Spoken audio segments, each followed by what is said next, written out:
Unit 42. Okay, welcome back to the channel. Today we're going to talk about why I sold the Corsa.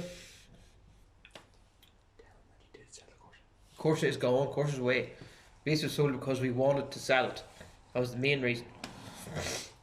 I've done a lot of Vauxhalls in the past. I will do more. Marks the Astas, Corsa Bs, petrol, diesel, a lot of them. With this one, it wasn't a great one to start. It was more of a lockdown project, a bit of fun really. That's why we done the roller paint job and that, just a bit of fun.